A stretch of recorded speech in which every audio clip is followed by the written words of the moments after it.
Good evening all my dear students. So today we are starting our last topic of physical chemistry of 12th syllabus, that is surface chemistry.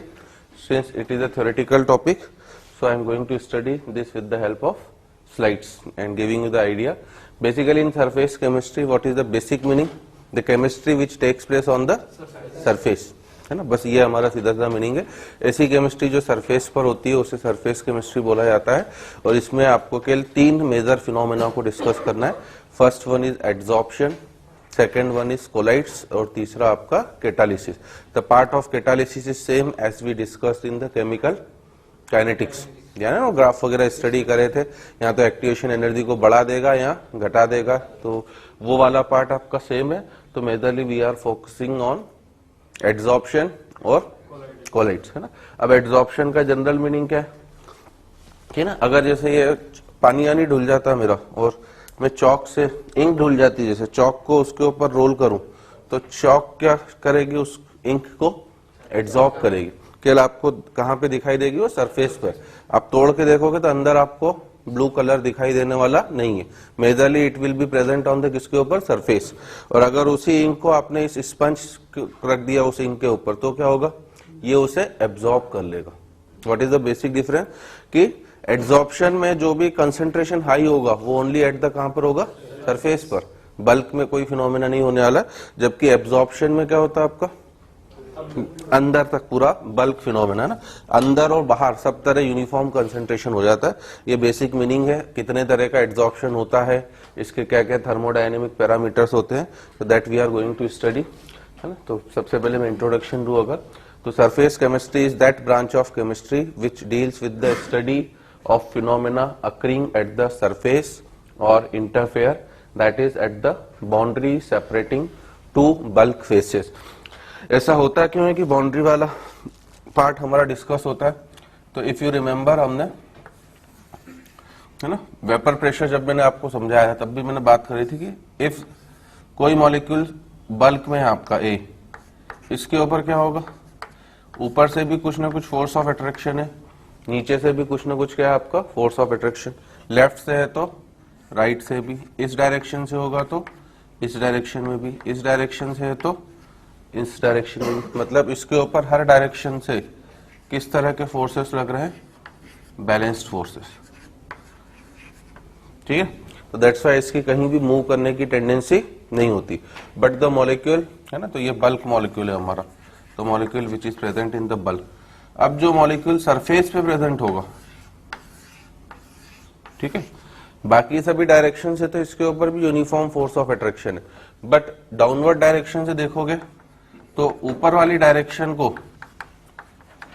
नीचे से तो force of attraction लग रहा है आपका, but ऊपर से इसके ऊपर कोई भी फोर्स ऑफ अट्रैक्शन नहीं है। तो जैसे ही कोई भी आप सब्सटेंस इसकी सरफेस पर लगाओगे, जैसे आप ऑर्गेनिक केमिस्ट्री में एल्केन्स हो चुका होगा अब तक, है ना। तो एल्केन को बनाने की एक मेथड होती है हमारा हाइड्रोजिनेशन ऑफ एल्कीन्स, जिसमें आप H2 की रिएक्शन पहले करवाते हो, एड्सॉर्ब करवाते हो उसे ऑन द सरफेस ऑफ किसके, निकिल, ठीक है ना। और बोला जाता है कि पाउडर्ड फॉर्म में निकिल जितना ज्यादा होगा उस रिएक्शन की रेट क्या होगी, उतनी ज्यादा। पाउडर्ड फॉर्म में होने से क्या होगा, उसका सरफेस एरिया खूब ज्यादा होगा और उसकी एड्सॉर्ब करने की टेंडेंसी खूब ज्यादा बढ़ जाएगी। तो you can see from the diagram कि the molecule which is present at surface, this is our surface molecules, ठीक है ना। ये अनबैलेंस्ड फोर्स वाली स्टेट में, तो this is in the state of unbalanced force. तो जैसे ही कोई सब्सटेंस इनके ऊपर आएगा, ये क्या करना चाहेंगे, ऊपर से उसके साथ बॉन्ड बनाकर किस स्टेट में आ जाएंगे, बैलेंस स्टेट में। तो that is the main reason of किसका, हमारा adsorption. That's why it takes place only at the कहां पर, हमारा सरफेस पर, ठीक है। तो in this chapter our main emphasis will be on the three important topics related to the surface chemistry, जो अभी मैंने नाम बताया आपको, एड्सॉर्प्शन, कोलाइड्स एंड कैटालिसिस, ठीक है ना। रियल लाइफ से काफी ज्यादा लिंक करता है चैप्टर आपका। एड्सॉर्प्शन अब पहले हम लोग देखें, the tendency of accumulation of molecular species at the surface, है ना, सरफेस पे एक्यूमुलेट होने की tendency, then in the bulk of a solid और लिक्विड इज टर्म्ड एड्सॉर्प्शन। ज्यादातर आपका सॉलिड ही होगा, इन सम केसेस लिक्विड्स भी हो सकता है, that is absorption from solution, है ना। नॉर्मली आपने देखा होगा तो जितनी भी हेबर प्रोसेस से हम लोग बनाते हैं किसको, अमोनिया को, अब तक हो चुका होगा आपका, उसमें आप Fe को यूज करते हो एज ए कैटालिस्ट, है ना। तो वो कैटालिसिस का भी फिनोमेना हो गया और साथ ही साथ वो एड्सॉर्प्शन का भी फिनोमेना है, क्योंकि Fe किस फेस में होता है हमारा सॉलिड, वो N2 और H2 को अपनी सरफेस पर क्या कर सकता है आपका, एड्सॉर्ब कर सकता। या होपफुली अब तक शायद आपकी कॉन्टेक्ट प्रोसेस भी हो चुकी होगी। By the contact process we will manufacture H2SO4, हो गई contact process, SO2 plus O2 combine करते हैं और V2O5 उसमें सॉलिड फॉर्म में कैटालिस्ट की तरह यूज होता है। या आपकी ओसवाल्ड प्रोसेस तो हो गई होगी, मैन्युफैक्चर ऑफ नाइट्रिक एसिड, ठीक है ना, उसमें आप प्लेटिनम को एज ए कैटालिस्ट यूज करते हो, ठीक है। ये सब जिनमें भी सॉलिड कैटालिस्ट और गैसेस आ जाए वो हमारे कैटालिसिस का तो पार्ट हो ही गया, as well as that is also the part of किसका, एड्सॉर्प्शन, क्योंकि सरफेस पर मॉलिक्यूल्स आके क्या होंगे, उसके एड्सॉर्ब होंगे, है ना। तो दैट इज द डेफिनेशन जो आपको ध्यान रखनी है। Tendency of accumulation of molecular species at the surface then in the bulk of a solid or liquid is termed adsorption. The molecular species or substance which concentrate or accumulate at the surface is termed adsorbate. जो आके adsorb हो रहा है उसे आप adsorbate बोल रहे हो, और जिसकी सरफेस पर एड्सॉर्प्शन होगा, and the material on whose surface the adsorption has taken place is called adsorbent, है ना। बाय हाँ सही है ना डेफिनेशन, ठीक है ना, स्पेलिंग मुझे लगा ए बी दिया हुआ, ठीक है। तो ये आपकी जो बोर्ड पॉइंट ऑफ व्यू से डेफिनेशन पूछता है कि व्हाट इज एड्सॉर्प्शन, तो सीधे सीधे हमें डेफिनेशन क्या लिखनी, phenomena of higher concentration at the bulk at the surface as compare to bulk is known as क्या हमारा एड्सॉर्प्शन। यहाँ सेकंड पूछे व्हाट इज एड्सॉर्बेट, तो एड्सॉर्बेट मतलब the substance getting adsorbed, and adsorbent पूछे तो substance on the surface of which adsorption takes place, ठीक है। तो ये आपकी डेफिनेशन वापस उसी टर्म्स को रिपीट कर रहा है, adsorbent and adsorbate, the surface substance on the surface of which adsorption occurs is known as adsorbent, and the substance that get adsorbed on the solid surface due to intermolecular attraction are called adsorbate. Charcoal, silica gel, alumina gel are good adsorbents because they have high porous structures and have large surface area. Colloids on account of their extremely small dimensions possess enormous surface area per unit mass and are therefore also good adsorbents. तो colloids को हम लोग next point में जाएंगे, अभी बस उसने information देने की कोशिश करी है ना। सिलिका जेल का नाम सुना होगा आपने, चारकोल का नाम सुना होगा। इस रूम में अगर मॉइस्चर हो, ठीक है ना, इस रूम में मॉइस्चर है, अगर मैंने एनहाइड्रस CaCl2 को छोड़ा तो वो क्या करेगा, एनहाइड्रस CaCl2 एक अच्छा वाटर का क्या होता है, एब्जॉर्ब करने वाला डिहाइड्रेटिंग एजेंट होता है। तो वो डिहाइड्रेटिंग एजेंट पूरे रूम में से जितना भी मॉइस्चर होगा उसे क्या कर लेगा, एब्जॉर्ब कर लेगा। जबकि सिलिका जेल को छोड़ोगे तो सिलिका जेल क्या करेगा, केवल एब्जॉर्ब करेगा। मतलब सिलिका जेल की केवल कहां पर वाटर नजर आएगा आपको, सरफेस पर, बल्क में नजर नहीं आने वाला है ना। तो इसी तरह से चारकोल आपको पता ही है गैसेस के एड्सॉर्प्शन के लिए यूज होता है। जब हम माइंस वगैरह में जाते हैं तो जो आप हेलमेट पहनते हो, जो मुंह पे मास्क पहना जाता है, उसमें चारकोल लगा होता है, तो वो पॉइजनस गैसेस को क्या कर लेता है आपका, adsorb. Alumina gel is also good adsorbent for water. तो ये सब हमारे लिए गुड एड्सॉर्बेंट की तरह काम करते हैं, और कोलाइड्स भी अच्छे एड्सॉर्बेंट की तरह काम करेंगे। That we will see in the next class, that next topic. अब एग्जाम्पल्स ऑफ एड्सॉर्प्शन है ना, तो पहला ही एग्जाम्पल उसने दिया है, adsorption of gas by charcoal. Finally divided activated charcoal has a tendency to adsorb a number of gases like ammonia, sulfur dioxide, chlorine, phosgene, etc. In this case, charcoal acts as an adsorbent while the gas molecules act as किसकी तरह, adsorbent. Adsorption of a dye by charcoal. Animal charcoal is used for decolorizing a number of organic substances in the form of their solution. कोई coloured solution हो आपका, उसमें charcoal छोड़ दीजिए तो charcoal क्या करेगा, उसमें से उस कलर्ड सब्सटेंस डाई को क्या कर लेता है, adsorb. The discharge of the colour है ना, तो आप देख सकते हैं आगे बोला ये कि वो कलर डिस्चार्ज हो जाता है। The discharge of the colour is due to the fact that coloured component, जो जनरली एक ऑर्गेनिक क्या होता है आपका, dye, gets adsorbed on the surface of adsorbent that is animal charcoal. ठीक है, अब ये छोटी छोटी वो डेफिनेशन आ रही है हमारा सॉर्प्शन है ना। सॉर्प्शन में क्या होता है आपका, when both adsorption and absorption takes place simultaneously. Simultaneously कैसे होगा, सरफेस पर भी कंसंट्रेशन रिलेटिवली ज्यादा है और वो सब्सटेंस क्या हो रहा है, बल्क में भी थोड़ा थोड़ा क्या होता है यार, एड्सॉर्ब होता है। तो इस तरह के फिनोमेना को एडी हटा दो तो क्या बचा वर्ड हमारा, सॉर्प्शन। तो सीधे सीधे डेफिनेशन हमें ध्यान रखनी, it is purely definition based chapter जो आपको ध्यान रखनी है। When both adsorption and absorption takes place क्या हमारा, साइमल्टेनियसली, है ना। एग्जांपल आपको बताए गए, dyes get absorbed as well as absorbed in cotton fibre, that is क्या आपका sorption takes place. Animal charcoal मतलब एनिमल की बोन्स से जो बनाया जाएगा। हमारा जब बॉडी को जला देंगे तो बोन्स किस फॉर्म में आ जाएंगे, आपकी ऐश के फॉर्म में। Ash is nothing but a form of क्या आपका चारकोल, है ना। तो एनिमल चारकोल मतलब जो एनिमल से बनाया जा रहा है चारकोल। नाउ अब वो आपको बताने जा रहा है distinction between adsorption and absorption. क्या क्या बेसिक डिस्टिंक्शन लग रहा है, पहला तो डेफिनेशन ही है कि इसमें केवल कंसंट्रेशन कहां पे ज्यादा होगा, एड्सॉर्प्शन में सरफेस पर, उसमें आपका यूनिफॉर्म कंसंट्रेशन सरफेस पर भी होगा और बल्क पर भी। स्पंज में आपने पानी डाल के बैंक वगैरह में देखा होगा, स्पंज में पानी डाला हुआ रहता है, जैसे दबाते तो क्या होता है, पानी एकदम से बाहर निकलता है, क्योंकि बल्क में भी उसका कंसंट्रेशन क्या है आपका यूनिफॉर्म है, जो मुझे नजर नहीं आ रहा है ना, पहली चीज। दूसरी पहला तो डेफिनेशन का डिफरेंस देंगे, दूसरा डिफरेंस क्या दे सकते हैं कि एब्जॉर्प्शन यूनिफॉर्म रेट से होगा, ठीक है, जबकि एड्सॉर्प्शन क्या होगा, शुरू में तो फास्ट होगा, बाद में क्या होता है धीरे धीरे स्लो। क्यों होता है, it is taking place only at the कहां पर, सरफेस। जैसे जैसे सरफेस फ्री सरफेस एरिया कम होता जाएगा वैसे वैसे इज द बेसिक जो दो डिफरेंस है हमारे, एक तो डेफिनेशन है और आप अपना रेट का बता सकते हो, उन्हीं को यहाँ एलोबरेट करा गया होगा। In adsorption the concentration of the adsorbent increases only at the surface of the adsorbent, while in absorption the concentration is uniform throughout the bulk of the solid, ठीक है ना। Adsorption is due to the fact that the surface particles of the adsorbent are in different state than the particles inside the bulk, जो अभी मैंने समझाने की कोशिश करी है with the help of diagram। bulk वाला अलग स्टेट में और सरफेस वाला अलग स्टेट में। Inside the adsorbent all the forces acting between the particles are mutually balanced, but on the surface the particles are not surrounded by atoms or molecules of their kind on all sides and hence they possess unbalanced or residual attractive force, जो आपको diagram में बताया गया है।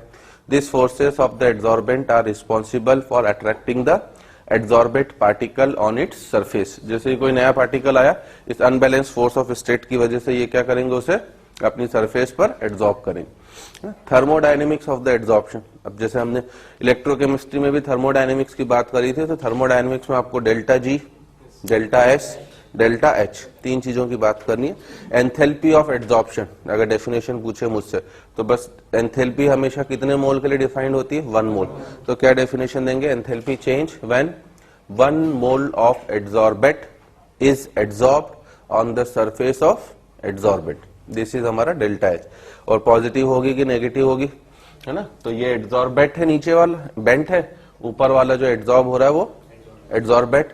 दोनों के बीच में क्या हो रहा है, बॉन्ड का फॉर्मेशन, और बॉन्ड के फॉर्मेशन में क्या होता है, एनर्जी रिलीज होती। तो इसलिए डेल्टा एच अगर एंथैल्पी ऑफ एड्सॉर्प्शन पूछे तो हम लोग क्या बोलेंगे, नेगेटिव। एंथैल्पी ऑफ एड्सॉर्प्शन हो गया। एंट्रोपी की बात करेगा तो एंट्रोपी पहले से बढ़ेगी कि कम होगी, कम होती जाएगी, है ना। पहले मॉलिक्यूल्स फ्रीली घूम कर रहे थे, फ्रीली घूमने का मतलब उनमें रैंडम मोशन ज्यादा था। अब अगर वो आके सरफेस पे चिपक गए तो रैंडम मोशन होने की टेंडेंसी क्या होगी, पहले से कम। और एंट्रोपी तो सिग्निफाई किसको करता है, आपका रैंडम मोशन को। तो डेल्टा एस की बात करें तो वो भी क्या हो गया हमारा, नेगेटिव। और अगर डेल्टा जी की बात करें, फ्री एनर्जी ऑफ एड्सॉर्प्शन, तो उसमें भी डेफिनेशन तो ये लेंगे हम लोग, free energy change when 1 mole of adsorbate is absorbed on the surface of adsorbent, है ना। अब लो टेम्परेचर पर होगा कि हाई टेम्परेचर पर होगा, इस तरह का क्वेश्चन जेईई में पूछा गया।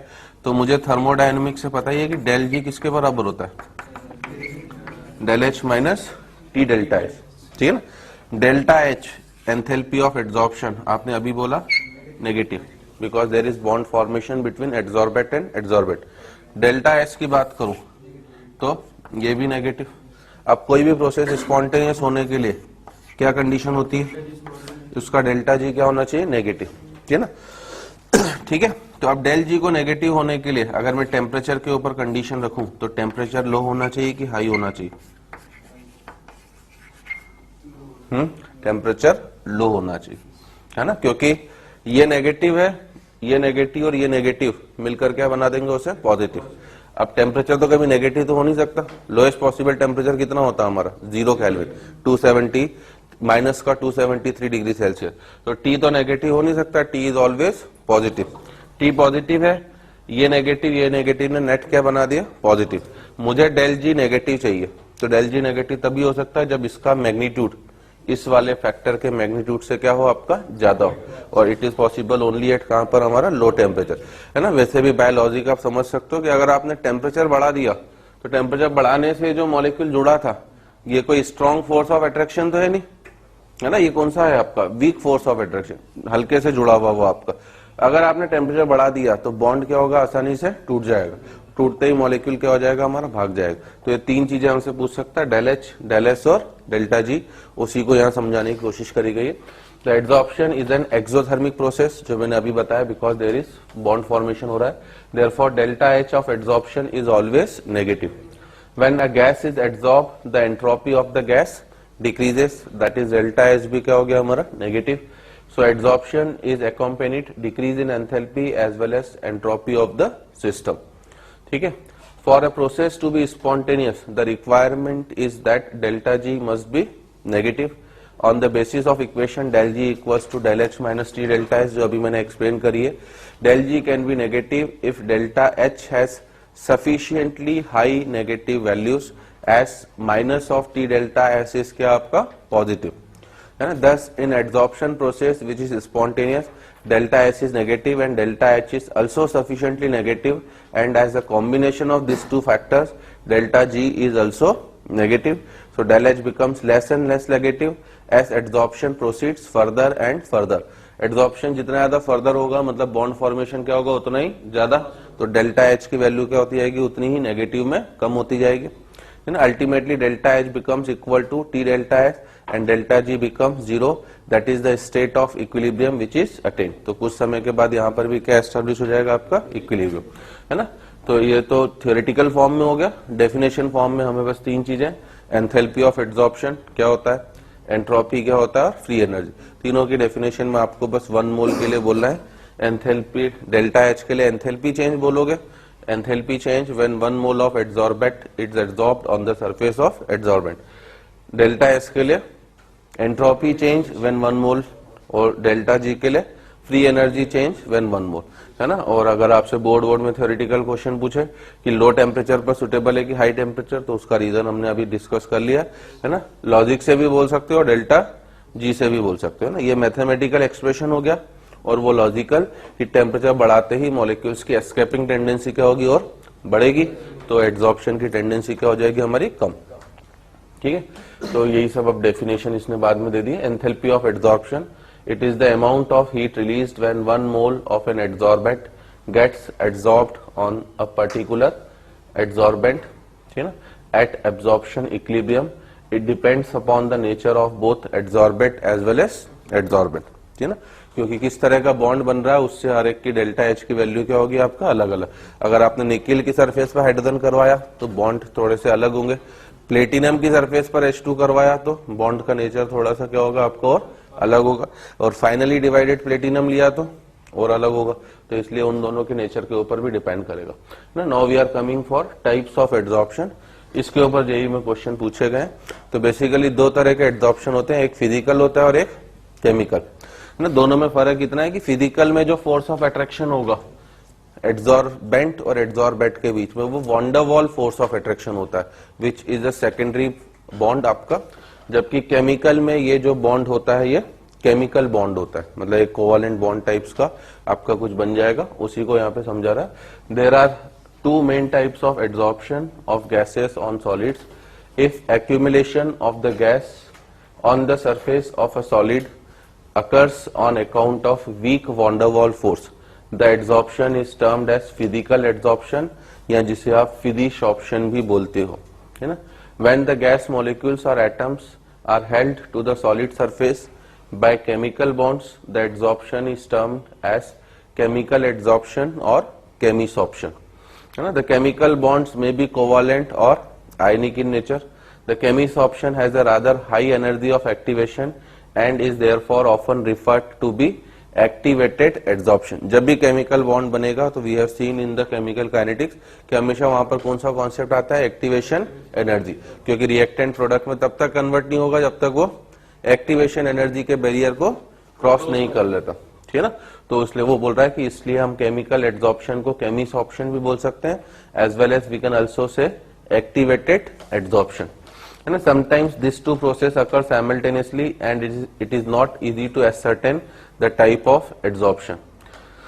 A physical adsorption at low temperature may pass into chemisorption as the temperature is increased, है ना। टेम्परेचर इंक्रीज होने से क्या होगा, एनर्जी ऑफ एक्टिवेशन के बैरियर को आप आसानी से क्या कर सकते हो, क्रॉस। तो वही जो फिजिकल बॉन्ड था वो अब किस में बदलने की टेंडेंसी अब बढ़ती जाएगी, उसकी केमिकल बॉन्ड में। तो वही कह रहा है कि अगर आपका फिजिकल एड्सॉर्प्शन जो लो टेम्परेचर पर हो रहा है may pass into chemisorption as the temperature is क्या आपका increase. Now, for example, hydrogen is first adsorbed on the nickel by van der Waals force.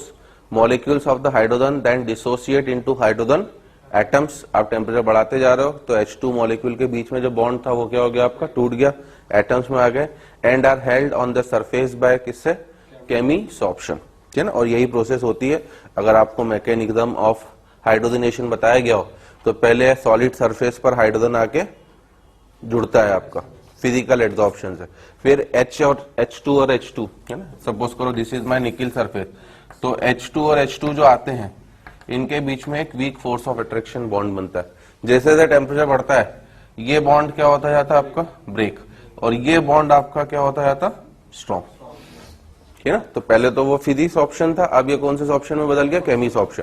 And now जैसे ही एल्कीन आता है इसकी सरफेस पर C डबल बॉन्ड C, ठीक है। तो चूंकि ये सॉलिड फेस में और वो किस फेस में आपका, गैसियस, तो यहां से बॉन्ड बनाने की टेंडेंसी इसकी क्या होती जाती, बढ़ती जाती, और ये बॉन्ड बनता जाएगा, ये बॉन्ड क्या होता जाएगा आपका, वीक होता जाएगा। इसी वजह से अगर आपको केमिकल इक्विलिब्रियम भी याद हो तो जब भी गैस सॉलिड के साथ आता है तो सॉलिड की एक्टिविटी हम लोग हमेशा कितनी लेते हैं, 1। सॉलिड को कभी भी Kp या Kc के एक्सप्रेशन में पार्टिसिपेट, क्योंकि इसके कंसेंट्रेशन में तो कोई भी चेंज होने वाला नहीं। ज्यादा से ज्यादा इसकी सरफेस की फिजिकल स्टेट थोड़ी बहुत क्या हो सकती है, पहले अगर रफ था तो बाद में क्या होगा, थोड़े बहुत गड्ढे गड्ढे टाइप्स हो गए। बाकी कंसंट्रेशन अगर ये 1 kg का पीस है, 10 ग्राम का पीस है, तो वो वैसा का वैसा ही क्या होगा, बढ़ा रहेगा, क्योंकि गैस मॉलिक्यूल्स केवल सरफेस पर क्या हो रहे हैं, एड्सॉर्ब हो रहे हैं, है ना। बाकी कुछ भी एक्शन नहीं हो रही। तो ये बॉन्ड टूट के एल्कीन कन्वर्ट हो जाता है किसमें, हमारा एल्केन में। तो उस चीज को भी यहाँ समझाया गया हमारा, है ना। अब कंपैरिजन करा गया है, the comparison of फिजिसॉर्प्शन and chemisorption, ठीक है ना। The physical adsorption first column है, सेकंड केमिकल, है ना। पॉइंट वाइज डिफरेंस दिए गए and it is very important, पूछा जाता है जेईई में एज वेल एज आपका 12th बोर्ड में। It is caused by intermolecular van der Waals forces, जबकि it is caused by chemical bond formation. Second, it is not specific. Not specific से मतलब कोई भी गैस छोड़ दो आप सॉलिड की सरफेस पर, वो हमेशा कुछ ना कुछ तो क्या होगी, एड्सॉर्ब होगी। तो स्पेसिफिक का मतलब क्या है कि किसी को एड्सॉर्ब करे, किसी को एड्सॉर्ब न करे। यहाँ पर तो क्या है, कोई भी गैस छोड़िए वो हमेशा फिजिकली तो थोड़ी बहुत हमेशा क्या होगी, एड्सॉर्बेंट की सरफेस पर एड्सॉर्ब होगी। That's why it is not specific. जबकि ये क्या है हमारा, इट इज हाईली स्पेसिफिक, क्योंकि कुछ ही गैसेस होंगी जो फिजिक्स ऑप्शन को किसमें कन्वर्ट कर पाएंगी, केमिस ऑप्शन में। और वो भी कब होगा, जब उनके बीच में प्रेजेंट बॉन्ड क्या हो जाए, आसानी से टूट जाए, है ना। It is reversible. रिवर्सिबल का मतलब थोड़ा सा टेम्परेचर बढ़ा तो ये हट गया और वापस टेम्परेचर कम हुआ तो जुड़ गया, ये चलता रहेगा आपका। इट इज क्या हमारा, इरिवर्सिबल। एक बार बॉन्ड टूटे तो उसे बनाने में वापस आपको मेहनत क्या होगी, काफी ज्यादा, तो दैट इज इरिवर्सिबल नेचर का हो गया, है ना। फोर्थ पॉइंट बोल सकते हैं, it depends on the nature of gas. More easily liquefiable gases are adsorbed readily, है ना। अगर इजीली लिक्विफिएबल गैस है मतलब उसकी भागने की टेंडेंसी क्या हो गई, पहले से कम हो गई। गैस तो भागती रहती है, अगर लिक्विड में बदलने की टेंशन नहीं है, गैस का मॉलिक्यूल है मेरे हाथ में, अगर ये वेपर फॉर्म में तो उड़ जाएगा, और लिक्विड फॉर्म में होगा तो उल्टे ग्रेविटी की वजह से क्या होगा, नीचे गिरेगा। तो लिक्विफिएबल गैस होगी तो उसकी सरफेस पर एड्सॉर्ब होने की टेंडेंसी क्या होगी, पहले से ज्यादा हो जाएगी, ठीक है ना। It depends on the nature of gas. Gases which form compound with the adsorbent exhibit क्या आपका केमिकल सॉर्प्शन। दोनों नेचर ऑफ गैस के ऊपर डिपेंड कर रहे हैं, उसमें बस लिक्विफिएबल नेचर है, इसमें जो स्ट्रॉन्ग किसका फॉर्मेशन कर सके आपके बॉन्ड का, है ना। हीट ऑफ एड्सॉर्प्शन उसकी लो होगी क्योंकि बॉन्ड आपका वीक बन रहा है, इसकी हीट ऑफ एड्सॉर्प्शन क्या होगी, हाई। वो इसलिए नॉर्मली किस टेम्परेचर पर होगा आपका, लो टेम्परेचर। ये किस टेम्परेचर पर होगा आपका, हाई, है ना, आगे वो दिया भी होगा। 6 पॉइंट ये है हमारा कि low temperature is favourable and it decreases with increase of temperature, ठीक है। वाइल केमिस ऑप्शन के लिए high temperature is favourable, it increases with increase of temperature. जब भी केमिकल बॉन्ड का कॉन्सेप्ट होगा तो आपके ग्राफ का पैटर्न हमेशा इसी तरह से होगा। बेल शेप्ड ग्राफ देखे थे ना आपने, शुरुआत में तो एक्टिवेशन एनर्जी क्या होती जाती, बढ़ती जाती, एक बार थ्रेशोल्ड एनर्जी बैरियर आ जाता है, उसके बाद क्या होगी वो आपकी कम, ठीक है। अगला पॉइंट है no appreciable activation energy is involve, जो मैंने पहले अभी एक्सप्लेन करा, जबकि इसमें क्या होगा, high activation energy is involve, इसी वजह से इसे एक्टिवेटेड एड्सॉर्प्शन भी बोला जाता है। High pressure is favourable, decrease of pressure causes desorption. अब हाई प्रेशर से मतलब क्या, गैस को लिक्विफाई करने के लिए क्या करना पड़ता है, वैसे भी प्रेशर को क्या करना पड़ता है, बढ़ाना। तो अगर आप ज्यादा प्रेशर लगाओगे तो गैस के लिक्विड में बदलने की टेंडेंसी क्या होगी, ज्यादा, तो एड्सॉर्ब होने की टेंडेंसी भी ज्यादा होगी, ठीक है ना। इधर high pressure is favourable, decrease of pressure does not cause desorption, constant हो जाता है, अभी उसको हम लोग ग्राफ के थ्रू समझा रहे हैं, ठीक है। 9th पॉइंट है हमारा it depends on the surface area, it increases with increase of surface area. तो उसमें तो कोई समझाने वाला पॉइंट है नहीं, सरफेस एरिया जितना ज्यादा होगा रेट ऑफ एड्सॉर्प्शन क्या होगी, उतनी ही ज्यादा।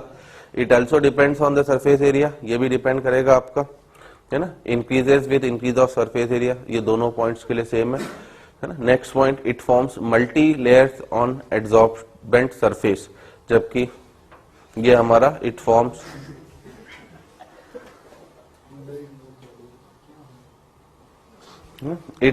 Unimolecular layer. अब इस पॉइंट से क्या मीनिंग है हमारा, मल्टी और यूनि से, है ना। एक बार जो पहला मॉलिक्यूल आके एड्सॉर्ब हो गया यहाँ पर, अब ये किस तरीके से एड्सॉर्ब हुआ, वैन डर वाल्स बॉन्ड से, सही है।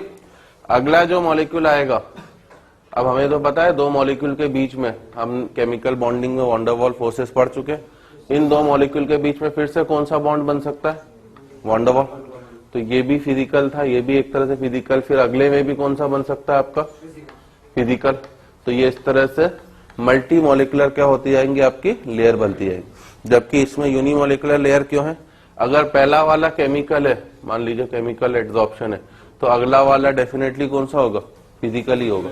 अब वो केमिकल नहीं हो सकता है क्योंकि दो मॉलिक्यूल्स के बीच में हमेशा वीक कौन सा फोर्स एक्ट करेगा, आपका वैन डर वाल्स। फिर अगला वाला भी कौन सा होगा, फिजिकल। तो इसलिए इसको हम लोग कौन सा बोल रहे हैं, यूनिमोलिकुलर। केमिकल एड्सॉर्प्शन में केवल एक ही लेयर बन सकती, दूसरी लेयर हमारा पॉसिबल नहीं है, है ना। तो that is some, there are some difference between chemical और फिजिकल एड्सॉर्प्शन, जो हमारे क्लियर हो गए, जो जेई पॉइंट ऑफ व्यू से इंपॉर्टेंट भी है आपका, ठीक है ना। अब हमारे लिए जो मेजर इंपॉर्टेंट है वो adsorption of gases on solids. आप भी जितना जो देख रहे हो, अभी मैंने कॉन्टेक्ट प्रोसेस की बात करी, ओसवाल्ट की, as well as Haber process या हाइड्रोजनेशन ऑफ एल्कीन्स, इन सभी में गैस एड्सॉर्ब हो रही है कहां पर हमारा, on the surface of solid. तो हमारे लिए मोस्ट इंपॉर्टेंट जो फिनोमेना है that is adsorption of gases on the solid, है ना। इसको हम लोग देखें, the extent of adsorption of a gas on A solid surface is affected by following factors, है ना। पहला फैक्टर है आपका nature of gas, that is nature of the adsorbate. उसमें जो हमने अभी बात करी उसी को एक्सप्लेन करा गया। Easily liquefiable gases such as HCl, NH3Cl2 etc. Are adsorbed more than the permanent gases such as H2, N2 and O2. You know, the ease with which a gas can be liquefied is primarily determined by its critical temperature, जो हमने gas state में पढ़ाई है last year. Higher the critical temperature of the gas, more easily will be क्या आपका liquefied. Critical temperature की definition क्या थी हमारा, it is the maximum temperature जिसके ऊपर आप गैस को कभी भी लिक्विफाई नहीं कर सकते। तो अगर जिस गैस का क्रिटिकल टेम्परेचर एक का 200 केल्विन है मान लीजिए और एक का 300, तो इसका मतलब क्या, दूसरी वाली गैस वाइड रेंज तक क्या हो सकती, लिक्विड फॉर्म में बदल सकती। 200 से 300 के बीच में भी उसके लिक्विड में बदलने की टेंडेंसी ज्यादा है। तो दैट्स व्हाई ये पॉइंट बोला जा रहा है कि higher the critical temperature of the gas, more easily it will be liquefied and therefore more readily it will be absorbed on the solid, है ना। ईकेल में भी सुना रहा हूं आपको, 2-3 बार बस आपको थ्योरी पढ़नी है, उससे चैप्टर पूरा क्या हो जाएगा, आपको क्लियर हो जाएगा, ठीक है ना। पहली बार में तो आपको के लिए रामायण के पाठ की तरह सुन लेना है, राम सीता कौन है समझ लेना है ना। हालांकि पति पत्नी थे, बाद में हम भाई बहन ही बोलते हैं उनको हमेशा, ठीक है ना। नॉर्मली तो यही होता है, रावण की पत्नी बताते हैं। मैंने आगे कुछ नहीं बोला अभी, बाकी आप समझ गए, ठीक है ना।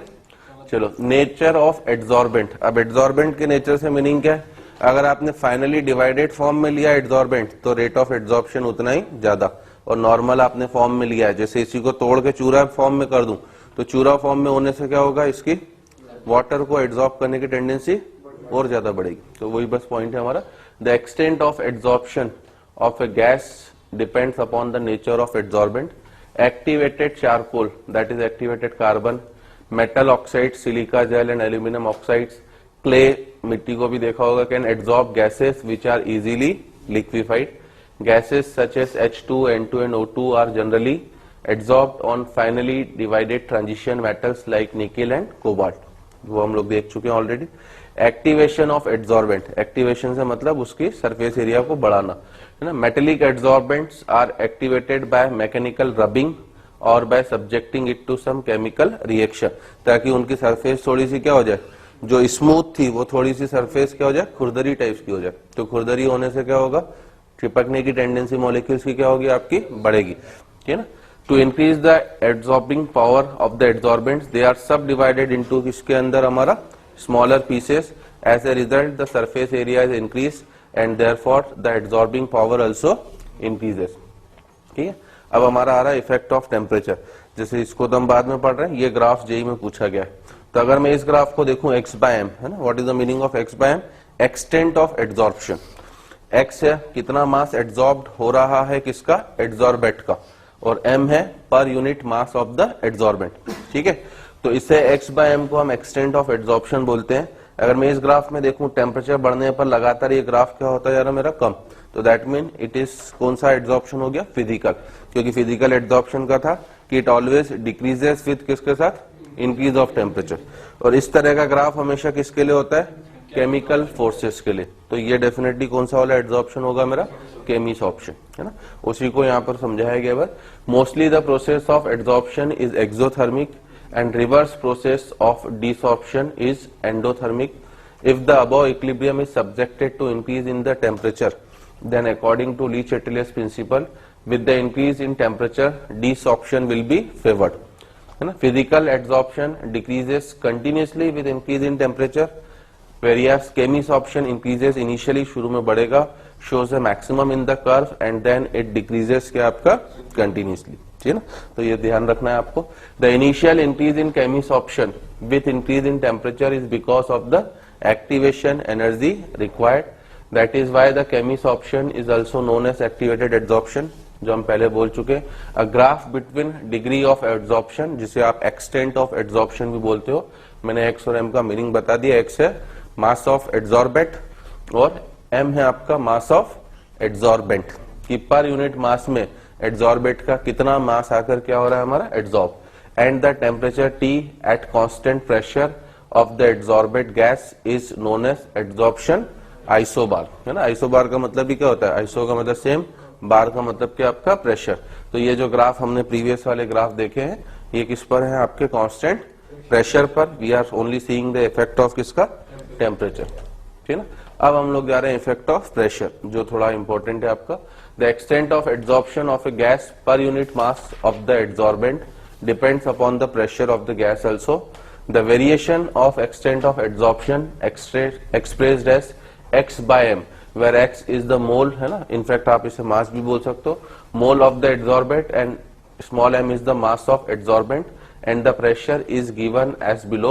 A graph between amount of adsorption and gas pressure keeping the temperature constant, अब हमने टेम्परेचर को कांस्टेंट रखा है, is called an adsorption isotherm, ठीक है ना। अब आइसोथर्म हो गया क्योंकि टेम्परेचर कांस्टेंट है। तो आप इसमें देख सकते हो कि शुरुआत में आपका प्रेशर बढ़ने पर, ठीक है ना, ये ग्राफ धीरे धीरे करके क्या होता है आपका, बढ़ते जा रहा है। फिर एक सैचुरेशन प्रेशर आता है, पीएस का मतलब है सैचुरेशन प्रेशर, जिसके बाद एक्सटेंट ऑफ एड्सॉर्प्शन क्या हो जाएगा हमारा, कांस्टेंट हो जाएगा, क्योंकि एक लिमिट के बाद वो फिर आगे फर्दर बढ़ नहीं सकता है। तो ये हमारा इस तरह से ग्राफ आते हैं, उसी को यहाँ पर बस एक्सप्लेन कर रहा है। It is clear from the figure 1 that extent of adsorption increases with pressure and becomes maximum corresponding to the pressure PS called equilibrium pressure. Since adsorption is a reversible process, the desorption also takes place आपका simultaneously, है ना। हमारे syllabus में अब जैसे ये वाला graph JEE 2011 में एग्जैक्टली सेम ग्राफ पूछा गया था, ठीक है ना। तो फ्रेंडलिश एड्सॉर्प्शन आइसोथर्म, साइंटिस्ट का नाम है कौन सा, फ्रेंडलिश। उसने सबसे पहले इसको स्टडी करा, तो उसके नाम पर इस आइसोथर्म को नाम दिया गया फ्रेंडलिश एड्सॉर्प्शन आइसोथर्म, है ना। आप देख रहे हो -78 पर एक्सटेंट ऑफ एड्सॉर्प्शन क्या है आपका, ज्यादा, -29 पर कम हो गया पहले से, क्योंकि जैसे जैसे आप टेम्परेचर बढ़ाओगे वैसे वैसे एक्सटेंट ऑफ एड्सॉर्प्शन पहले से कम होता जाएगा। 0 डिग्री सेल्सियस पर ये और भी कम हो गया, ठीक है ना। तो उसी को उसने स्टडी करा था। फ्रेंडलिश इन 1909 gave an empirical relationship between the quantity of the gas adsorbed by unit mass of the solid adsorbent and pressure at a particular temperature, and relationship can be expressed by the following equation: x by m equals to k into p की power 1 by n। ना जब very low pressure है, ये जो पिछला graph आपने देखा है ये फ्रेंडलिश का है, वेरी लो प्रेशर पर जो होता है n की वैल्यू 1 होती है। अगर n की वैल्यू 1 हो गई तो x by m is directly proportional to किसके हो जाएगा, आपका p। तो इसलिए शुरुआत में जो ग्राफ होता है ये हल्का सा क्या होता है आपका, स्ट्रेट लाइन, ठीक है ना। जब थोड़ा सा मॉडरेट प्रेशर होता है हमारा, तो मॉडरेट प्रेशर पर, है ना, मॉडरेट प्रेशर पर n की वैल्यू 1 से क्या होती है, ज्यादा, तो x is proportional to p की power 1 by n। That's why ये ग्राफ किस नेचर का है, बाद में कर्वेचर। और वेरी हाई प्रेशर पर x बाय m जो होता है वो p की पावर से इंडिपेंडेंट हो जाता है। दैट्स व्हाई उसके बाद ये कर्व क्या हो गया हमारा, कांस्टेंट। तो हमें 3 रीजन ध्यान रखना फ्रेंडलिश के, जो फुली उसने आगे दिया भी होगा, है ना। Where x is the mass of gas adsorb on the mass m of the adsorbent at a pressure p, k and n are constant which depends on the nature of gas of the adsorbent and the gas at a particular temperature. अब k और n की value किस तरह से निकाल सकते हो, तो अगर आप इस इक्वेशन से जाते हो, है ना, पिछली वाली कौन सी इक्वेशन थी हमारा, x by m equals to k into p की पावर 1 बाय n। तो मुझे अगर x, k और n की वैल्यू निकालनी है तो मैं दोनों साइड्स का क्या ले लूं, log। तो log of x by m equals to log k plus 1 by n log p। तो इन्होंने बस यही करा है, आप देख सकते हो कि log of x by m जो भी y एक्सिस पर लिखा होता है, जिसे मैं क्या एज्यूम करके चलूं अपना y, और किसके बीच में ग्राफ बनाया है, log p। तो आप इसे x मान लो, तो it is y equal to क्या, c प्लस mx टाइप का ग्राफ। तो जो भी आपको इंटरसेप्ट दिया रहेगा वो किसकी वैल्यू होगी आपके लिए, log k। आप उससे किसकी वैल्यू निकाल सकते हो, k की। हालांकि न्यूमेरिकल क्वेश्चन न कोई आया है, न ही कोई होगा शीट में भी, बट बस ग्राफ से पूछ सकता है, ठीक है ना। थ्योरेटिकल क्वेश्चन में ही पूछ सकता है कि log of x by m versus log p के ग्राफ का इंटरसेप्ट क्या है, तो intercept is simply log k। और अगर मुझे स्लोप पता पड़ जाए तो स्लोप किसके बराबर हो जाएगा मेरा, 1 बाय n के, ठीक है ना। तो ये आपको ग्राफ ये वाला एज वेल एज ये वाला एज वेल एज ये वाला, तीनों ही ग्राफ आपके लिए इंपॉर्टेंट है। जेई में तीनों ग्राफ पूछे जा चुके हैं आपको, ठीक है ना। लैंगमुइर एड्सॉर्प्शन आइसोथर्म, हालांकि ये हमारे जेई सिलेबस में नहीं है ना। एनसीईआरटी बुक में थोड़ा सा गिवन था, तो मैंने 2 पॉइंट्स बस इसके डिस्कस कर दिए। ये दूसरे साइंटिस्ट है हमारे। Langmuir derived it on theoretical consideration based on the kinetic theory of gases. It is based on the assumption that, पहला एजम्पशन है हमारा, every adsorption site is equivalent and the ability of a particle to bind there is independent of whether or not nearby sites are occupied, है ना। तो दोनों ये जो एजम्पशन बोल रहा है इसमें कोई नई चीज नहीं है, बस उसने माना है, तो हमें ध्यान रखना है हर एड्सॉर्प्शन साइट आपस में क्या है हमारे लिए, इक्विवेलेंट। और अगर एक साइड भर गई है तो इसको दूसरी साइड से कोई भी लेना देना नहीं है। तो वही कह रहा, ability of particle to bind there is independent of whether or not nearby site are occupied, ठीक है। He considered adsorption to consist of the following 2 opposing process. 2 opposing process कौन सी है कि मॉलिक्यूल आके जुड़ भी सकते हैं और कुछ मॉलिक्यूल वापस निकल भी सकते हैं, क्योंकि किस तरह की प्रोसेस है ये हमारा, रिवर्सिबल, है ना। The adsorption of gas molecule on the surface of the solid जुड़ रहे हैं and desorption of the adsorbed molecule from the surface of solid, निकल भी रहा है, and he believed eventually a dynamic equilibrium is established between the above two opposing processes. He also assumed that the layer of adsorbed gas was unimolecular. This isotherm works particularly well for किसके लिए हमारा chemisorption. और उसने बाद में जब relation निकाला अपना तो उसी टाइप का रिलेशन है. It is represented by the relation x by m equals to AP upon 1 plus BP, है ना. इसको आप फ्रेंड-लुईस से लिंक करोगे वैसे का वैसे ही हो जाएगा आपका. अगर वेरी लो प्रेशर हो गया तो वेरी लो प्रेशर का मतलब 1 plus BP. Very low pressure में P टेंडिंग टू कहाँ होगा, 0. और मैंने बोला था जब कोई चीज टेंडिंग टू 0 होती है तो आप उसे किसी के रिस्पेक्ट में क्या कर सकते हो, नेग्लेक्ट. और अगर आप नेग्लेक्ट करोगे तो ये हो जाएगा.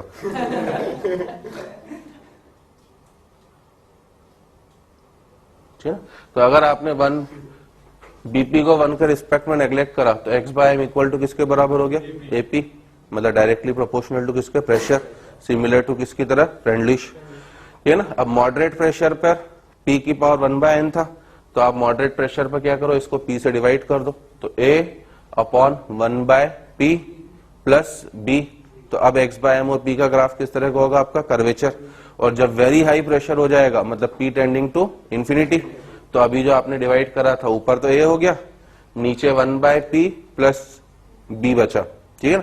P टेंडिंग टू इंफिनिटी है तो 1 बाय P टेंडिंग टू 0, तो केवल आपके पास क्या बचा, A अपॉन B.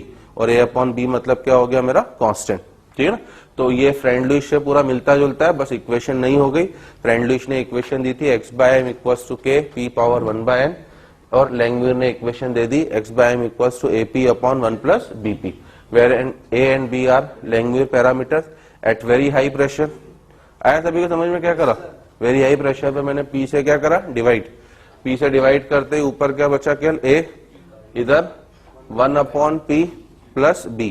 और वेरी हाई प्रेशर है तो 1 बाय P टेंडिंग टू 0, तो वेरी हाई प्रेशर पर it is A by B. At very low pressure हमने इसे नेग्लेक्ट करा तो 1 प्लस BP की जगह क्या बचा, केवल 1, तो x बाय m किसके बराबर हो गया आपका, AP, है ना. For determination of the parameters A and B, equation में भी written in its inverse form, उसको उल्टा करके B by A plus 1 by AP. अब आप चाहो तो वापस क्या कर सकते हो, इनका ग्राफ बना के A और B पैरामीटर को क्या कर सकते हो, डिटरमाइन. ठीक है ना. A plot of m by x against 1 by P gives a straight line with slope and intercept equal to, ठीक है ना, जो आपको प्रीवियसली दिख रहा है. स्लोप किसके बराबर हो गया, 1 by A, इंटरसेप्ट किसके बराबर हो गया, B by A, है ना, respectively. At low pressure according to equation C, x by m increases linearly with P.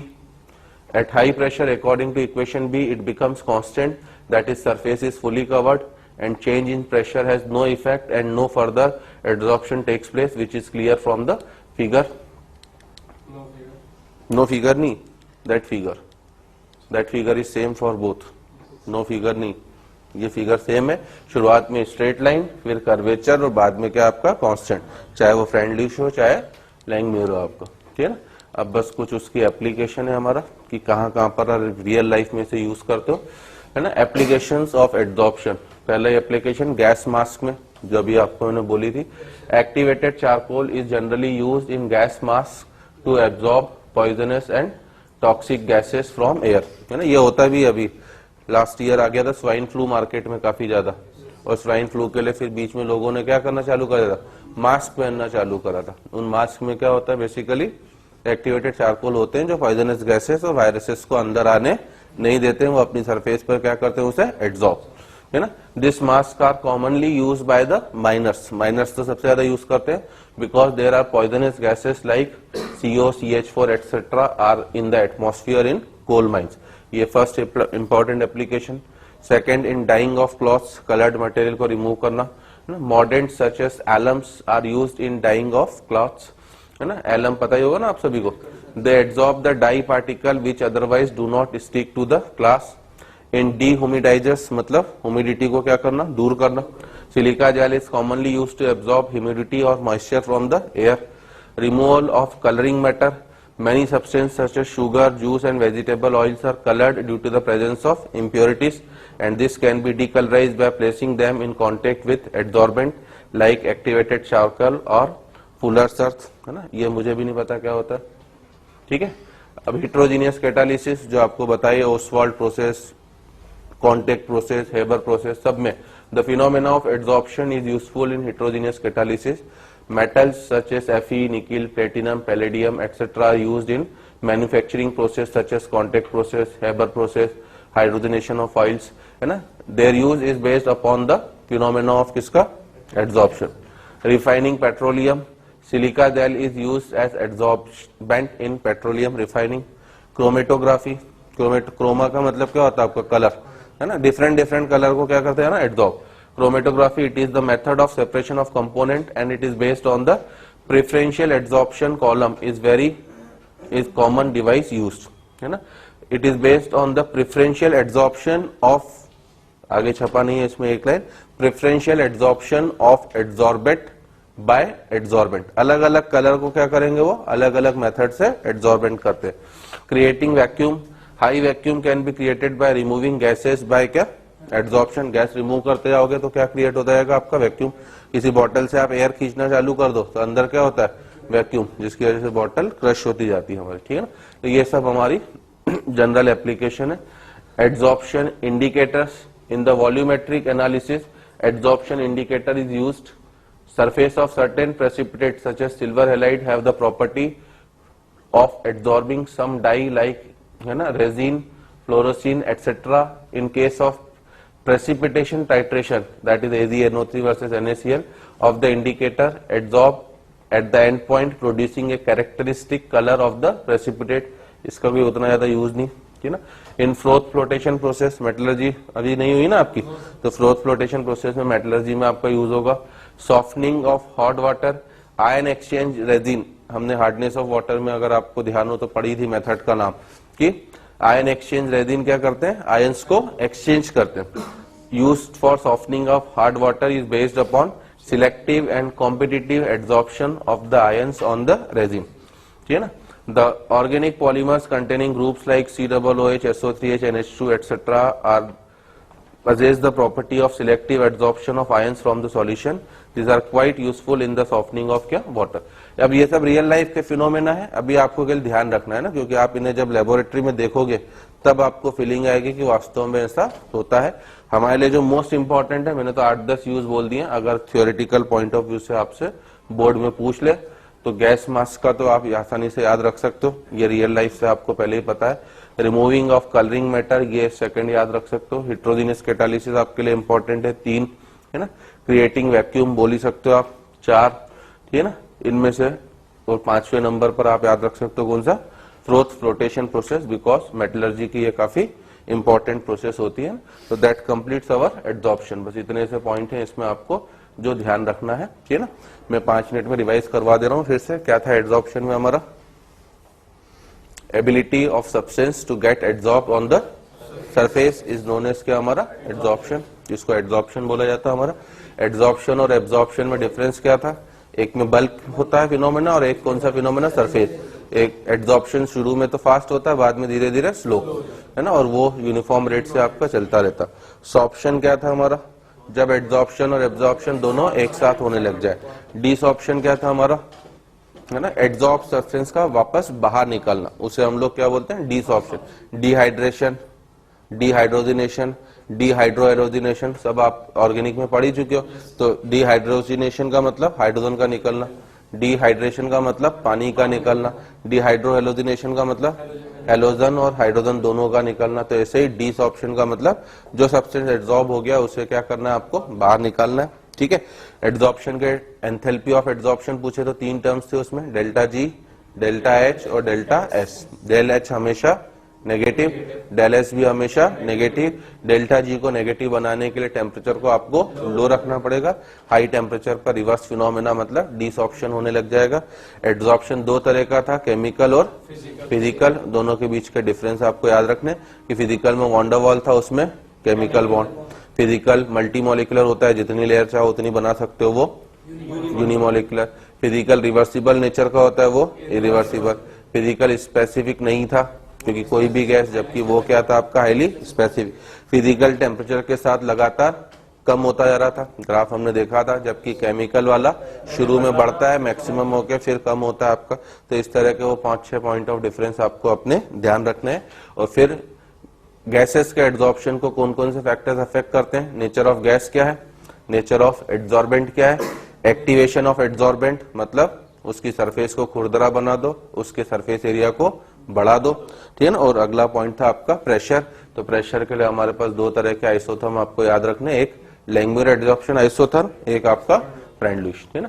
तो that completes our phenomena of adsorption ना। Now we are coming for second phenomena, that is colloidal solution, है ना। Colloidal solution भी ये real life से काफी ज्यादा आपका रिलेटेड है, बट वही है कि हमें फील नहीं होता है क्योंकि हम उतना ज्यादा मिल्क जो है, milk is basically nothing but है कोलाइड, है ना। फॉग, मिस्ट, ये सब जो आप देखते हो बाहर, अभी जैसे ठंड आएगी तो फॉग भी दिखेगी आपको, ड्यू पार्टिकल्स दिखेंगे पत्तियों के सरफेस पर, ये सब कौन सी चीजें आपके कोलाइड, है ना।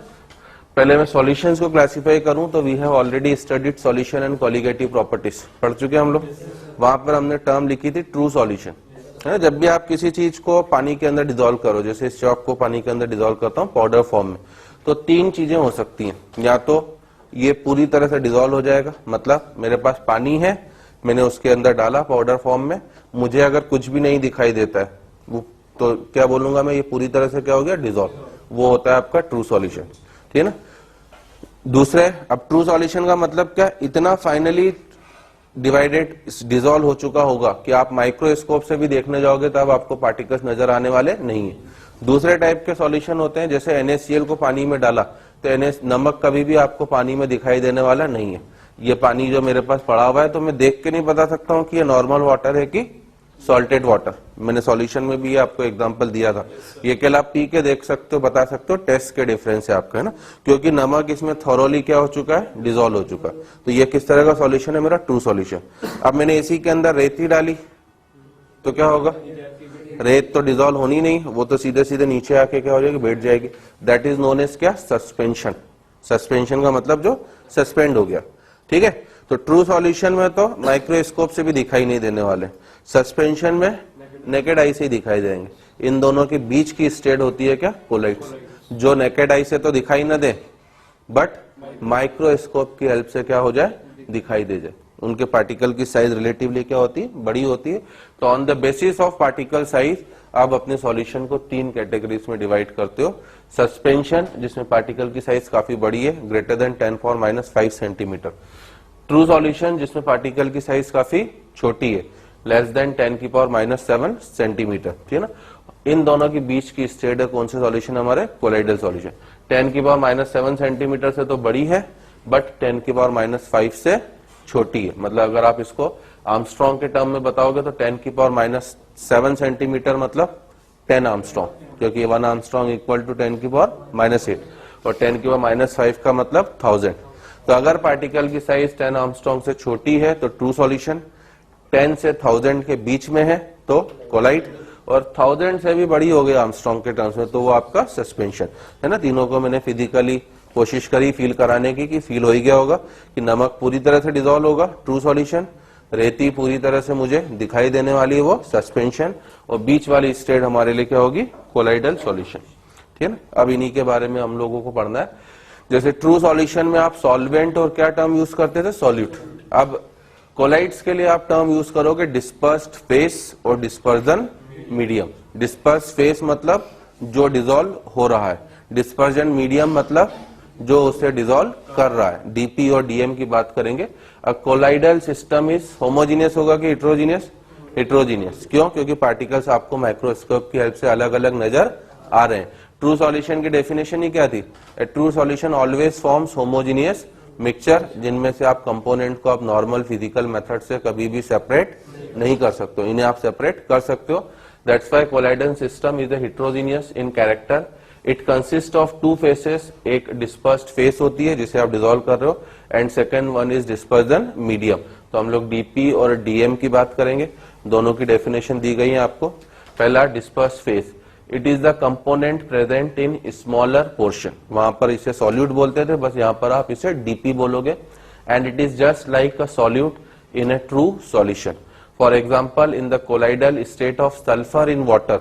अब सल्फर इन वाटर बोल ही रहा है तो डेफिनेटली सल्फर क्या है मेरा, डीपी, और वाटर क्या होगा मेरा, डीएम, है ना। It the former act as a dispersed phase, former का मतलब क्या आपका सल्फर, और वाटर किसकी तरह काम करेगा, डीएम की तरह, है ना।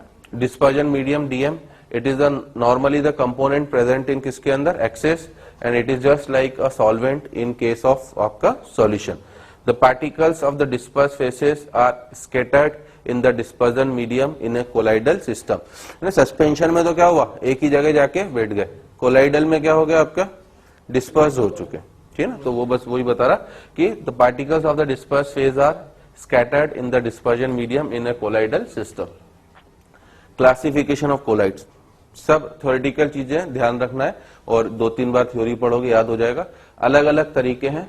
Collides can be classified in the number of ways based upon some of the important characteristics. अलग अलग पॉइंट है।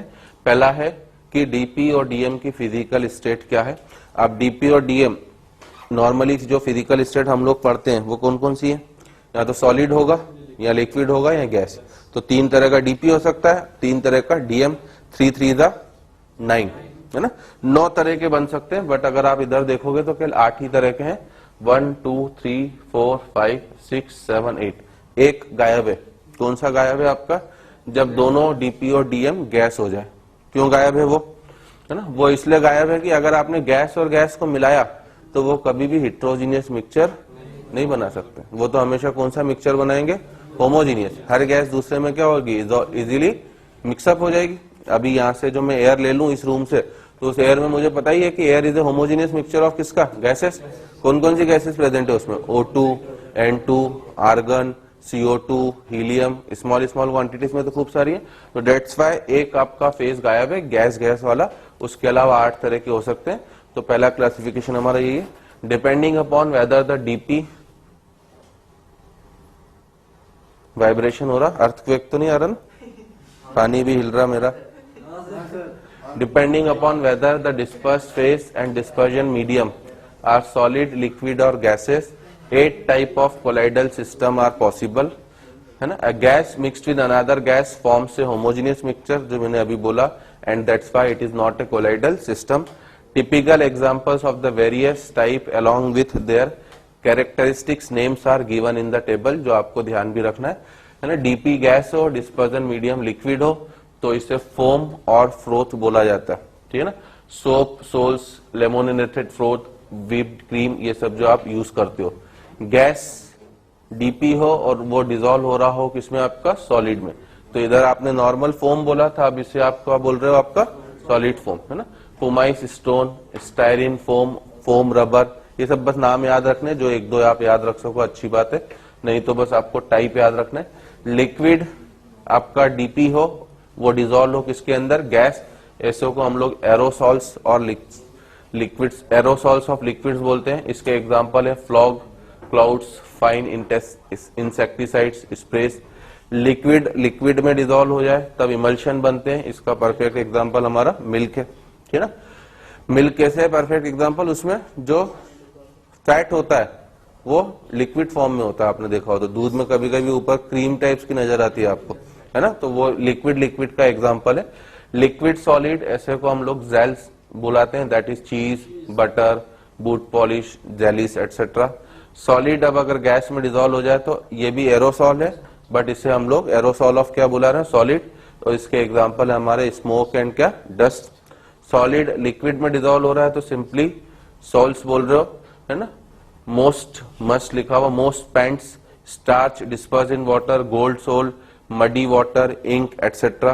पेंट वगैरह व्हाइट वॉश आपके घर में हुआ होगा तो देखा होगा आपने, लिक्विड फॉर्म में होता है, बट उसमें बीच बीच में क्या होते हैं, कुछ सॉलिड पार्टिकल्स आपको नजर आते हैं, है ना। तो वो इस तरह की चीजें, सॉलिड में हो तो इस तरह के आपके सॉलिड सॉल्ट्स होते हैं, रूबी ग्लासेस, स्टोन, सम जेम स्टोन्स, एलॉयस, ये सब इस तरह के। तो ये एक एक एग्जांपल आप अपने ध्यान रखना, तो ये सब आप रियल लाइफ में देख चुके हो, बताइए आपको, है ना। और एग्जाम्पल भले याद लो, बाकी आपको टाइप याद होना है, किसको क्या बुलाया जाता है। That is our first classification, ठीक है। इसी में कुछ डेफिनेशन, कुछ चीजें और समझा रहा आपको। A colloidal system in which the dispersion medium is a liquid और गैस आर कॉल्ड सोल्स, ठीक है। They are called hydrosols or aquasols if the dispersion medium is water. When the dispersion medium is alcohol or benzene, they are accordingly called alcosols or benzosols. है ना. Colloidal system in which the dispersion medium is a gas are called aerosols, है ना. तो पीछे आप देख सकते हो जब डिस्पर्जन मीडियम गैस था और उधर लिक्विड था तो आपने एरोसॉल वर्ड यूज करा है, बट एरोसॉल ऑफ किसका, लिक्विड्स. और बाद में जब सॉलिड था तो आपने एरोसॉल ऑफ क्या बोला है, सॉलिड्स, है ना.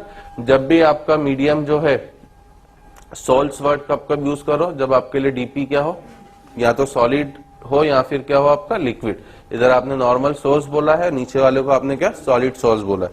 तो उन चीजों को यहाँ समझाने की कोशिश करा. Colloid in which the dispersion medium is solid, है ना, डीपी अगर सॉलिड हो जाए, are called gels, that is cheese etcetera. They have a more rigid structure. Some colloids such as gelatin can behave both as a sol and as a gel. At high temperature and low temperature of gelatin, the colloid is a hydrosol. But at a low temperature and high concentration of gelatin, hydrosol can be changed into किसके अंदर, gel. तो ये सब कुछ point से ध्यान रख लेना, है ना. अब है हमारा सेकंड जो जेई में काफी बार पूछा गया, बेस्ड ऑन द इंटरेक्शन और एफिनिटी ऑफ फेसेस. डीपी और डीएम में अगर इंटरेक्शन काफी ज्यादा है, ठीक है ना, तो हम लोग उससे, आपने इलेक्ट्रोफाइल न्यूक्लियोफाइल सुना होगा. फाइल का जनरल मीनिंग क्या है, लव या अफेक्शन. और एक फोबिया वर्ड होता है, फोबिया का मतलब डर. तो आप देख सकते हो इस बेसिस पर हम लोग दो तरीके से डिवाइड कर रहे हैं. एक है कौन सी, लियोफिलिक, और एक है कौन सी आपका, लियोफोबिक, है ना. लायो बोलो या लियो बोलो, तो लायोफिलिक, लायोफोबिक, ठीक है ना. फिलिक मतलब जिनमें डीपी और डीएम में क्या होगा, प्यार खूब ज्यादा होगा. प्यार खूब ज्यादा होने का मतलब अट्रैक्शन खूब ज्यादा है. बस डीपी को डीएम के अंदर डालो, इमीडिएटली क्या बन जाएगी, सोल बन जाएगी. और फोबिक का मतलब उनमें कोई भी प्यार नहीं, उनको डरा धमका के क्या करना पड़ेगा, आपको बनाना पड़ेगा. तो बस आप जनरल कैरेक्टरिस्टिक्स को इस तरीके से, क्योंकि अगला जो पॉइंट है हमारा, है ना, वो इन्हीं के बीच के डिफरेंस है जो जेई में पूछे गए. और वो डिफरेंस हमें के नाम से ही काफी कुछ हद तक समझ में आ जाते हैं. तो अगर मैं इसको पढ़ूंगा, ठीक है ना. On the basis of affinity or interaction between the DP and DM, the colloids may be classified into two types. पहला है लियोफिलिक colloids, है ना. The colloidal system in which the particle of dispersed phase have great affinity for the dispersion medium are called liyophilic, that is solvent loving colloids. In such colloid, dispersed phase does not get easily precipitated. Precipitate का मतलब क्या होता है, it is a true solution और suspension. Suspension कैसे होगा, suspension जो colloidal particles घूम रहे थे इसके अंदर, जो आपको नेकेड आई से तो नजर नहीं आ रहे, बट माइक्रोस्कोप से तो नजर आएंगे. इसमें अगर आपने कोई एक कॉमन एजेंट डाला, जिसे पेप्टाइजिंग एजेंट बोला जाता है, आगे आने वाला है. पेप्टाइजिंग एजेंट नाम से ही है, जो किसको किस फिनोमेना को बढ़ाए, प्रेसिपिटेट बनाने के फिनोमेना को. इसलिए नाम से ही क्या आ रहा है, पेप्टाइजेशन. जैसे ही मैंने वो कॉमन रिएजेंट की एक दो ड्रॉप डाली, या सॉलिड जिस भी फॉर्म में हो, वो क्या करेगा, इस सॉल्यूशन के अंदर प्रेजेंट कोलाइडल पार्टिकल्स को जोड़ने का काम करेगा. जोड़ेगा तो साइज क्या होती जाएगी, बढ़ती जाएगी. और वो किस फॉर्म में कन्वर्ट हो जाएंगे, सस्पेंशन. आसानी से क्या होंगे, नीचे बैठ जाएंगे, ठीक है ना. तो ये इसी पॉइंट को समझाने की कोशिश कर रहा है यहाँ पर, कि in such colloids the disperse phase does not get easily precipitated. क्यों, ऑलरेडी डीपी और डीएम के बीच में इंटरेक्शन क्या है आपका, काफी ज्यादा है. तो अगर आपने पेप्टाइजिंग एजेंट कोई डाला भी, तो डीपी वालों की पेप्टाइजिंग एजेंट से रिएक्ट करने के चांसेस क्या होंगे, काफी कम होंगे, क्योंकि ऑलरेडी वो स्टेबल फॉर्म में. जबकि लियोफोबिक में क्या होगा, वो ऑलरेडी डरे बैठे थे. तो जैसे ही कोई नया एजेंट आया, है ना, अब मेरे से आप डरते रहोगे तो क्या होगा, जैसे ही कोई नया टीचर आएगा आप उसकी तरफ बोलोगे, सर सरफेस केमिस्ट्री कुछ भी समझ में नहीं आया, सर इलेक्ट्रो कुछ भी समझ में नहीं आया. तो वो कॉन्सेप्ट है, ठीक है. तो नॉर्मल वे में जब ये पहले से ही डीपी और डीएम स्टेबल है, तो यहाँ पर पेप्टाइजेशन का चांस क्या हो गया हमारा, खत्म. उसमें पेप्टाइजेशन का चांस क्या होगा आपका, बढ़ेगा. तो they are not easily precipitated and the sols are more stable, already stable है. Such colloid system even if precipitate may be converted to the colloidal state by simply agitating. agitating मतलब अगर आपने जबरदस्ती प्रेसिपिटेट बना भी दिया, suspension के form में बैठ गया, तो आप उठा के क्या करो, इनको जोर जोर से हिलाना चालू कर दो. जैसे हिलाओगे तो वो जो बड़े पार्टिकल के साइज बने थे वो अपने आप हिलाने से क्या होंगे, डेफिनेटली टूटेंगे. टूटेंगे तो डीपी और डीएम की वापस इंटरेक्शन से सोल क्या हो जाएगा मेरा, स्टेबल. तो वही बोल रहा है कि इवन इफ प्रेसिपिटेटेड, आपने जबरदस्ती प्रेसिपिटेट करा भी दिया, may be reconverted to the colloidal state by simply agitating them with the dispersal medium. agitating मतलब shaking भी वर्ड है. agitating मतलब और क्या करो, इसमें तेजी से आप क्या करो और डीपी मिला दो, सॉरी डीपी कह रहा हूं क्या, डीएम जैसे ही मिलाओगे तो पेनिट्रेट करेगा लार्ज साइज पार्टिकल्स के ऊपर, तोड़ के वापस उनको किस में कन्वर्ट कर देगा, छोटे पार्टिकल्स, फिर से कोलाइड बनेगा हमारा, ठीक है। When the dispersion medium is water, these are called hydrophilic colloids and some common examples of लियोफिलिक colloids are, है ना। ये आपको ध्यान रखना है कि ऑर्गेनिक जो भी सब्सटेंस है वो नॉर्मली कौन से कोलाइड्स बनाता है आपका, लियोफिलिक, लाइक गम, जिलेटिन, स्टार्च, रबर, प्रोटीन, तो ये सब कौन से सब्सटेंस है हमारे, ऑर्गेनिक, है ना। अब इसमें सब कुछ उसके अपोजिट कि ये स्टेबल नहीं है, ये किस नेचर के होंगे, इरिवर्सिबल, वो तो रिवर्सिबल था, अगर आपने जबरदस्ती प्रेसिपिटेट कराया भी तो वो तुरंत वो क्या हो जाएगा, टूट भी जाएगा, ठीक है ना। तो ये वो स्टेबल थे, ये अनस्टेबल, वहां ज्यादा एफिनिटी, यहाँ कम एफिनिटी, उनका प्रेसिपिटेशन नहीं हो सकता था, इनका आसानी से क्या हो जाए, प्रेसिपिटेशन। ये स्टेबल नहीं है तो इनमें हमेशा कोई ना कोई क्या मिलाना पड़ेगा आपको, स्टेबिलाईजिंग एजेंट मिलाना पड़ेगा, तो वो सब प्रॉपर्टीज है, वो ऑर्गेनिक सब्सटेंस के बनते हैं, ये किसके बनेंगे, इनऑर्गेनिक, तो वो सब चीजें आप पढ़ोगे। The colloidal system in which the DP have no affinity for the DM are called lyophobic, that is solvent hating colloids, they are easily precipitated, जिसे हम लोग यहाँ पर नया वर्ड कोएगुलेशन यूज करते हैं ना। को का मतलब ही क्या होता है, कोएड स्कूल बोलते हैं ना, जहाँ पे साथ में पढ़ना है, तो कोएगुलेशन मतलब जुड़ना आके, तो प्रेसिपिटेटेड के लिए यहाँ पर नॉर्मल वर्ड कोएगुलेटेड यूज करा जाएगा। On the addition of small amount of electrolyte और बाय हीटिंग और बाय क्या आपका shaking, they are less stable and क्या, irreversible. When the dispersion medium is water, they are known as कौन से, hydrophobic colloids, and example of lyophobic colloids includes, देख लो अब इनऑर्गेनिक सब्सटेंस है, that is salts of metal and their insoluble compounds like sulphides and oxide, है ना। The essential difference between lyophilic and lyophobic colloids are summarized in the table. Difference आपको दिए गए जो मैंने अभी आपको बताया, और ये इंपॉर्टेंट है, याद रखना है। पहला नेचर, है ना, लियोफिलिक रिवर्सिबल है और ये इरिवर्सिबल। फिर precipitation, they are prepared very easily by, sorry precipitation कह रहा हूं क्या, preparation, they are prepared very easily by shaking और warming the substance with dispersion medium, ठीक है। Not required any electrolyte for stabilization. अब ये चूंकि डीपी और डीएम में अफेक्शन नहीं है तो ये क्या नॉर्मल मेथड से बन पाएंगे, नहीं, they are difficult to prepare, इनके लिए आपको कौन सी मेथड लगानी पड़ेगी, special methods are use, and addition of stabiliser, they do it essential for their stability, कोई आपको स्टेबलाइजर मिलाना पड़ेगा जो इसको क्या बना के रखे, स्टेबल, है ना। Stability, they are very stable and not easily coagulated by electrolytes, they are generally unstable and get easily coagulated on addition of क्या, electrolytes. Charge particles carry no or very little charge depending upon the pH of the medium, जिसके ऊपर हम लोग कल आएंगे। अभी बस difference में ध्यान रखना है कि इनके पार्टिकल्स के ऊपर चार्ज होता है। This colloidal particles have characteristics charge, है ना। देखो चार्ज होगा तो क्या होगा, कोएगुलेशन की टेंडेंसी बढ़ेगी कि कम होगी, बढ़ जाएगी। अगर सॉल्ट के अंदर नेगेटिव चार्ज है मान लो, और मैंने पॉजिटिवली चार्ज आयन डाला तो क्या होगा, है ना, नेगेटिव वाला भागेगा किसकी तरफ, पॉजिटिव तरफ, जुड़ गए, जुड़ते ही क्या होगी, साइज बढ़ेगी, कोएगुलेशन, साइज बढ़ेगी तो सस्पेंशन बन जाएगा, सस्पेंशन बना मतलब कोलाइड क्या हो गया, डिस्टर्ब हो गया, तो इस तरह से तो हमारा किस तरह का हो गया, लियोफोबिक। तो वही कह रहा है कि इसमें चार्ज नहीं होना चाहिए जबकि इसमें चार्ज होना चाहिए। Viscosity, viscosity is much higher than that of क्या आपका डिस्पर्जन मीडियम, है ना। क्यों बढ़ गई है, क्योंकि डीपीडीएम में अट्रैक्शन क्या है, काफी ज्यादा है। इसमें क्या होगी, viscosity is nearly same as that of medium, कोई इंटरेक्शन हुआ ही नहीं। डीपीडीएम एक तरह से अभी क्या अलग अलग फॉर्म में ही है, क्योंकि इनको कोलाइडल फॉर्म में रखने का काम कौन कर रहा है, स्टेबलाइजर अलग से, ठीक है। Surface tension, surface tension is usually less than that of the क्या आपका मीडियम, जबकि यहाँ पर surface tension is nearly same as that of the medium, ठीक है ना। माइग्रेशन इन इलेक्ट्रिकल फील्ड, भैया उसके अंदर चार्ज नहीं है तो ये particles may not migrate in the electrical field. इसमें चार्ज था तो colloidal particles either towards cathode और एनोड, डिपेंड करेगा कि कौन सा चार्ज है, ठीक है। Solvation, particles are heavily solvated, solvation का मतलब ही क्या है, डीएम से इंटरेक्शन ज्यादा होगी तो सॉल्वेशन की टेंडेंसी ज्यादा। This particles are not easily solvated.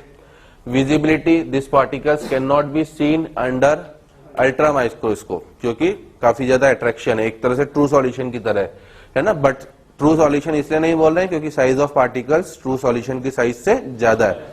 This particles through invisible but can be seen under क्या आपका अल्ट्रा माइक्रोस्कोप, है ना, क्योंकि कोलाइट का मतलब ही है जो नेकेड आई से तो कभी भी दिखाई न दे। तो वही बोल रहा है कि शुरू में तो इनविजिबल है बट अंडर अल्ट्रा माइक्रोस्कोप आप इन्हें देख सकते हो। टिंडल इफेक्ट, टिंडल इफेक्ट पता हो ना आपको क्या होता? Zigzag motion. नहीं, टिंडल इफेक्ट जिगजैग मोशन नहीं होता, वो तो ब्राउनियन मोशन होता है। टिंडल इफेक्ट लाइट पास कराने पर जो सिनेमा में आप थिएटर्स वगैरह में देखते हो, एक टिंडल कोन टाइप्स नजर आती है अंधेरे में आपको, ठीक है ना, वो डस्ट पार्टिकल्स की। तो इनमें नहीं मिलेगा क्योंकि डीपी और डीएम में अट्रैक्शन ज्यादा है, इनमें आपको दिखाई देगा। ये हम लोग कल आएंगे अभी इसके ऊपर। Action of electrolyte, large amount of electrolyte is required to cause coagulation. खूब ज्यादा, क्यों? डीपी और डीएम में ऑलरेडी अट्रैक्शन क्या था, काफी ज्यादा, तो इलेक्ट्रोलाइट से इनकी अट्रैक्ट करने की टेंडेंसी कम हो जाएगी।